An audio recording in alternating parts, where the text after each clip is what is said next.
So welcome in KV study squad channel. तो आज हम सॉल्व करने वाले हैं क्लास 7th मैथमेटिक्स का सेशन एंडिंग एग्ज़ाम, और इसका जो मार्क्स होने वाला है वो 60 का होगा, और ये पीएम श्री केंद्रीय विद्यालय संगठन का पेपर है।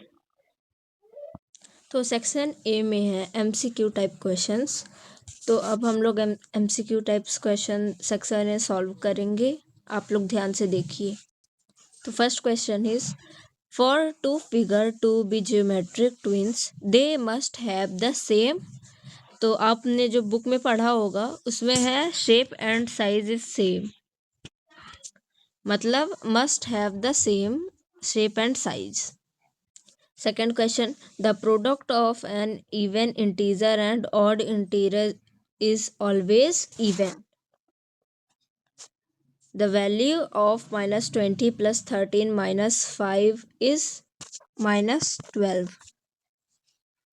Fourth, the product of two number is 360 if their HCF is 12, their LCM is, तो इसका जो आंसर होगा वो बी होगा 30.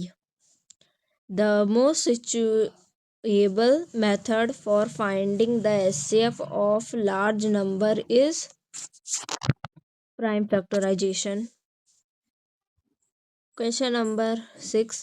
If triangle ABC is isosceles with AB is equals to AC, the angle opposite to the equal side are, तो जो इसका जो आंसर होगा वो LB एंड LC होगा, C. Which of the following is an example of parallel line? इसका भी होगा C, railway track. Eighth question, in the given figure the sum of vertical opposite angle is angle 2 and angle 4 is, तो ये figure दिया हुआ है यहाँ पे, और इसका जो आंसर होगा वो क्वेश्चन नंबर 8 है, तो इसका जो आंसर होगा वो होगा ए 290 इसका आंसर होगा। Question number 9. Number of angles found when two lines intersect each other are, तो जो इसका जो आंसर होगा 9th क्वेश्चन का वो होगा C 4.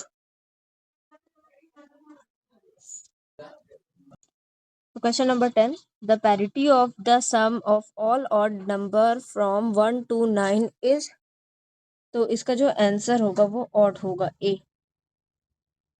Question number 11. If every number in a 3x3 magic square with a magic sum of 15 is multiplied by 4, what is the new magic sum? तो जो क्वेश्चन नंबर 11 था उसका जो आंसर होगा वो डी होगा 60. 12th, which set of side lengths can not form a triangle, और इसका जो आंसर होगा वो होगा B 2 centimetre 2 centimetre and 5 centimetre. Question number 13. If 3 lines insert each other in a plane, with what is the maximum number of point of intersecting possible? तो जो question number 13 है उसका जो आंसर होगा वो 3 होगा, क्योंकि 3 लाइन जो है इंसर्ट करेंगी. 14 question, a rope of length 10/2 meter is cut into 7 equal pieces. What is the length of each pieces? Question number 14 का जो आंसर होगा वो ए होगा 3/2.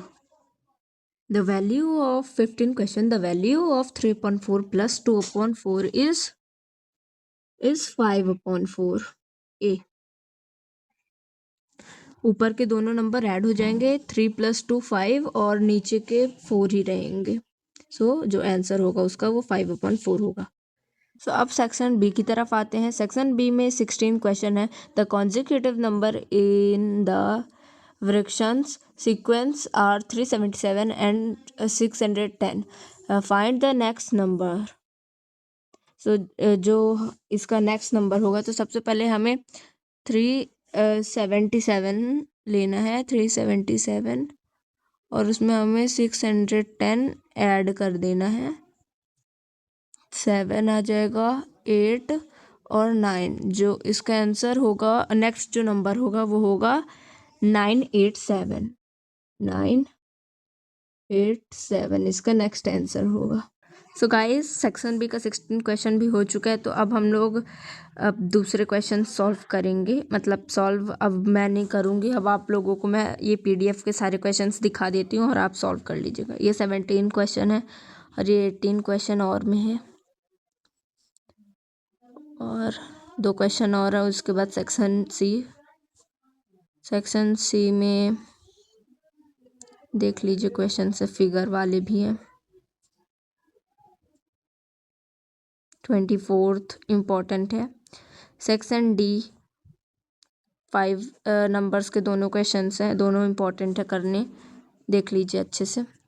उसके बाद सेक्शन ई केस स्टडी है 4 मार्क्स के, इसे एक बार अच्छे से पढ़ के देख लीजिएगा, इसे देख लीजिए अच्छे से। 29th केस बेस स्टडी ही है, ये भी 4 नंबर का, देख लीजिए। सो इसी के साथ हमारा आज का 7th क्लास का क्वेश्चन पेपर ओवर होता है, क्लास मैथ्स का।